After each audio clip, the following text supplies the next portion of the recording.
అసలు సినిమాలు చూసి దొంగ పనులు వేసుకుంటురా లేకుంటే బయట జరుగుతున్న దొంగ పనులను చూసి సినిమాలలో పెడుతురా సమాజేతలేదులా.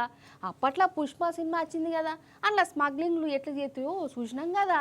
అసలు గిట్ల కూడా అవుతాయా అనిపించింది. కానీ ఆ సినిమా పుణ్యమో ఏమో కానీ గసంటి స్మగ్లింగ్లు తాపకోసారి అయితేనే ఉన్నాయి.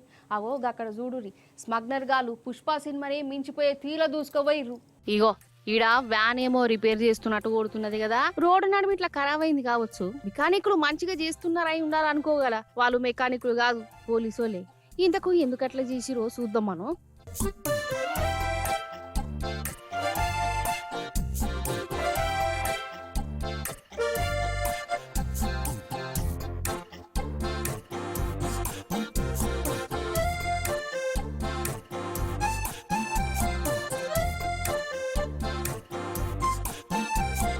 చూసినవా, తీసిన కొద్ది వెళ్తూనే ఉన్నాయి. ఇవన్నీ మత్తు గోళీల మూటలు, డ్రగ్స్ అన్నట్టు. అస్సాం రాష్ట్రంలో స్మగ్లర్ గాళ్ళు ఇగో గిట్ల వ్యాన్లల్లా పుష్ప సినిమా లెవెల్ స్మగ్లింగ్లు చేస్తాండ్రు.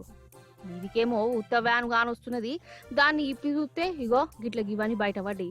వీటి విలువ దగ్గర దగ్గర 24 కోట్ల దాకుంటదట. పోలీసులకు ఎందుకు అనుమానం కొట్టి వ్యాన్ ఆపితే డ్రైవర్ పారిపోయిండు. ఎందుకప్ప గట్ల పారిపోయిండు అని చెకింగ్ చేస్తే ఫస్ట్ వాళ్ళకు ఏం కనవల్లి.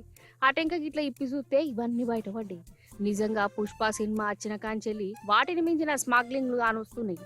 అంటే పుష్ప సినిమాని స్మగ్లర్ గాళ్లకు ఎట్లా స్మగ్లింగ్ చేయాలో ఉపాయం చెప్పిండా, లేకుంటే స్మగ్లర్లు గట్ల చేస్తారని ఆ సినిమాలలో చూపించిరా, గదే తెలుగు. మొత్తానికి అక్కడ పోలీసులకు కుక్కట్ల పుష్ప సినిమా చూపించిరు ఈ స్మగ్లర్లు.